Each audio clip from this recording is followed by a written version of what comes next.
Today we'll be looking at how to properly answer a short response question no matter what field of academics they come from. This slide will properly inform you the steps to answering any short response question. First, answer the prompt with a claim and provide reasoning for your answer. Do this by restating the prompt as a statement and then adding your reasoning to that statement. Second, support your claim by supplying evidence from an article, notes, textbook, video, or any other valid academic source. Be sure to properly cite where that information came from. Third, explain the evidence you use by showing how it supports your original claim through your own words, which we will call commentary. You will see an example of this later in the video. Fourth, you will need a new piece of evidence and explanation to properly support your claim.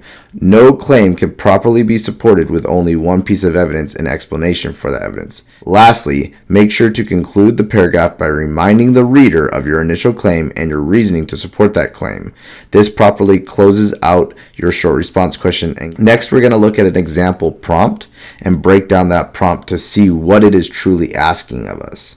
Our example prompt is, why does a protagonist have to be round and dynamic? Be sure to support with evidence from a story you have read. Always ask yourself, what am I supposed to answer? Also, look for anything specific the prompt wants you to do. In this instance, you need to answer why a protagonist has to be round, and you need to answer why they must be dynamic. This means there are two parts to your claim in terms of being round and dynamic, and you have to support it with evidence from a text, and that will come in the body of your short response question, not necessarily in the topic sentence with your claim. Now we're going to look at a key. Our example answer will be broken down into colors to properly show each part of the short response answer. Red will be our claim, yellow is the reasoning for round, blue is the reasoning for dynamic that is connected to our claim, pink is our evidence, orange is our commentary, and white is our conclusion. Now this is an example short response answer. It says, a protagonist has to be round and dynamic because being round allows a way for the reader to connect to the protagonist, and dynamic allows them to change and grow over the course of a story. In The Martian,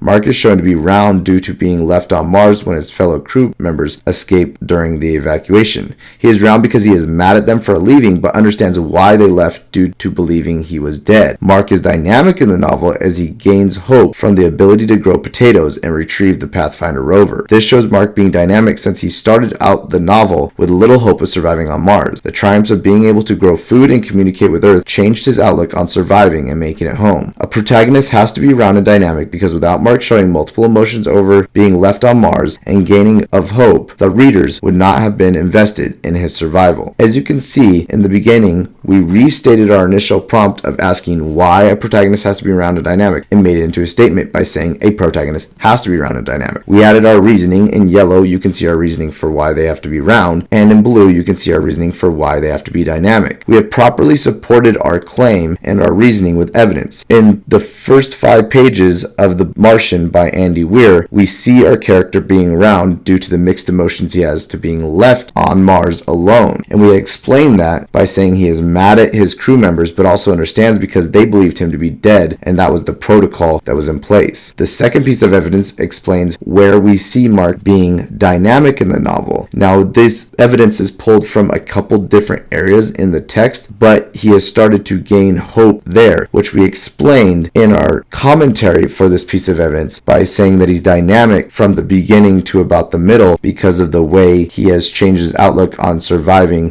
what he believes to be a total of 4 years before he can be picked up and taken back to Earth. Lastly, we closed out our paragraph by restating our thoughts from the short response. We didn't copy and paste what we wrote, but we restated it in a different format, but it also gives closure to our reader. This is an example of a short response question, and these are the steps to properly answer any short response question, whether you're doing it in math, science, history, or language arts. If you use these steps, you will properly be able to answer any short response question that is thrown at you, and you should be able to attain a very good grade on it. These skills will also transfer to SBAC testing at the end of the year when you have to respond to different articles and not necessarily in the 5-paragraph format.